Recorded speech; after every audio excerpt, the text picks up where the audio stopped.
right, here we are. We are still live from the McCall Zone here at the vendor hall at McCall 23. We are chugging along all day here with our feature speakers, sharing all the work that they're doing, talking about their presentations, sharing a little bit about our vendors that are here in this great hall. Make sure to check out, how are you? People just walking by. We're live. We can have them on. It's awesome. Check out Booth 626, where EverFi is talking about education for the real world. Thank you so much for your work here. And I also want to thank our next guest for his work in the field, really bringing forward work on growth mindset, written multiple books. I want to bring in Dr. Erik 𝔼𝕚. Good morning. Nice to see you in person. We've met maybe 2 years ago online, and now we actually get to talk and continue those conversations. Yeah, this is the first time we met, so that's awesome. And for those out there who don't know you or your work, share a little bit about what you do. I'm an assistant superintendent of teaching and learning in 𝔼𝕣𝕚, Illinois. It's awesome to focus on instruction and how students can continue to learn better. I have also written some books. So I wrote a book, 12 Characteristics of Deliberate Homework, and then I wrote a children's book with 𝔼𝕣𝕚, The Magic of Growth Mindset. So I love to keep learning about topics like leadership and homework and growth mindset, and I love to work with other educators like you, just to continue to push other people to continue to think. Awesome. So here's one of the books, The Magic of Growth Mindset by Dr. Erik 𝔼𝕚. And that was done with our 𝔼𝕚𝕚 team here. For those who don't know about the book, what's this about?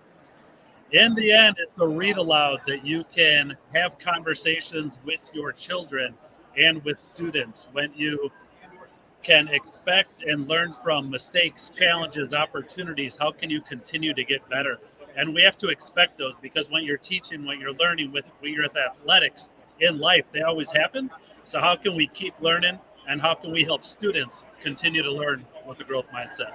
Yeah, and I think it's interesting because I do an adjunct professor at Stonehill University of Massachusetts, and that's a big thing of how are we getting not only our new teachers, but our students to have that growth mindset. And in your role as a district leader, how are you encouraging your buildings, your community to bring that into the classroom? It's definitely just modeling through language. If you can ask questions in the right way, if you can empower self-reflection and assessment, and you can provide a culture where students are safe making mistakes and then reflecting and learning from it, then they're apt to go out in the real life and do those same things. Also, you can't focus on perfection. You're working hard, you're making progress. How can you keep getting better and collaborate? You're not competing with others, but how do you work with other students? So how do you set that up for colleagues? How do you set that opportunity up for students? And I think all that goes into what I think your session is today, instructional coaching systems and structures. So for those of you here at McCall, check out that session. So tell us a little bit about the session and the time that it is.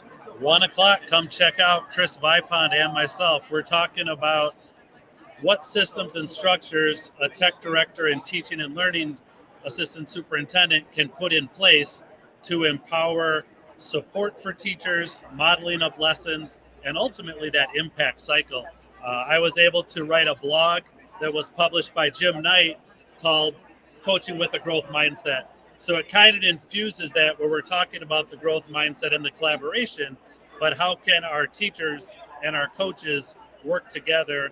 And again, how can we learn from some of our processes and evolutions to hopefully help other school districts do the same thing? Sure. And I've seen many district leaders feel they get to that position and they don't need a growth mindset anymore. They don't need coaching. What is your message to those individuals who are like, I've made it?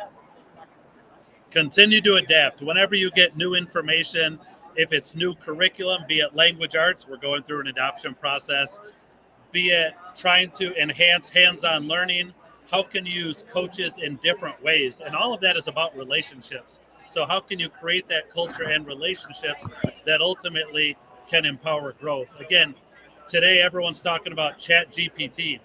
Again, those can have conversations with your coaches of how you can enhance teaching and learning, because as coaches and administrators or lead learners, sometimes you have to be out in front of information and bring in that new information and help align it with curriculum but also what does your school community and your students actually need? So I think it can blend all that together. And how do you do that here? What are some things you're looking to learn and take away back to your district? Just continuous learning. I mean, it's awesome to see Brian Aspinall and Daphne over here. Haven't met them in person forever. Again, just having side conversations to see what they are doing.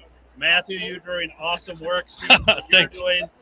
Listening to Leslie Fisher, she was just talking about ChatGPT. Austin Kern, an amazing author, just talking about, again, learning, relearning, focusing. So what can we learn from different perspectives? Sometimes it might be a teacher, it might be a coach, it might be an author, but what can we keep learning and reflect and then to make into our own?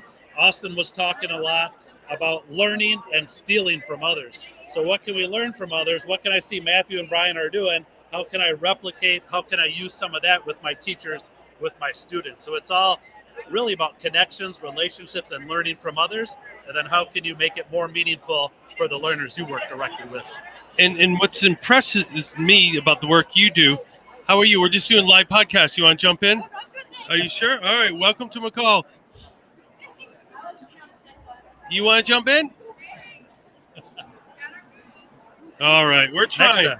This is the people talk a big game, then they walk by and they're like, "Oh, that thing's really on." Yeah, we are. That's how education works now. That things happen that rapidly. So what I was saying to you that impresses me is you are a district leader. You're doing a presentation, but you're co-presenting. You brought a second person. You're modeling that coaching mindset. So who is presenting with you, and what is their role? And why did you have them come? Yeah, Chris Vipon, he is our director of technology. And so I have presented before about homework and growth mindset. He was a tech coach with me in previous years, and we talked about how can we help others? What can we present about? And we saw McCall a couple years ago, how impactful that can be. And we're trying to blend what we're doing with our school district with coaches and wanted to share that with others. But again, that's the unique blend. If you can bring different perspectives together. I'm thinking of teaching and learning. Chris is thinking about technology. How can we blend those to help our educators most? And I think you are modeling the theme of the book that I wrote, Stronger Together, the theme of the podcast of bringing people together at events and different things. So when I ask you, what does Stronger Together mean to you as a district leader, or you in your own work, what does it mean to you? We recently updated our vision and our mission statement, and our vision statement now is learning together. And that's exactly what it is. For our students, for our families, how can we keep learning together, be more focused, and really think of each student, how can we make them find information that they're passionate about? How can we as educators take time away and work on things that we're passionate about? But how can we keep learning together? And as I learn from someone else, what do I need to adapt? What do I need to unlearn? I think that's just as important. So how can we learn and unlearn together? Awesome. Well, thanks for stopping in. If you haven't checked out his one of many books, check out Eric's work. Check out his Twitter handle below. You'll find some other resources and other ways to connect. And have an awesome session at 1. If you're here at 1 o'clock, check out that session. And we'll see you through the next 2 days and doing some great work. Awesome. Continue to lead and inspire. Thank you. All right. Thank you. And for all of you watching and listening, we're here all day. Stop in, say hi, talk to the people around, jump on camera if you want. This is about having a voice, exposing all the great things that are happening, and bringing it to you in live time. Have a great day. We have another guest coming up very soon.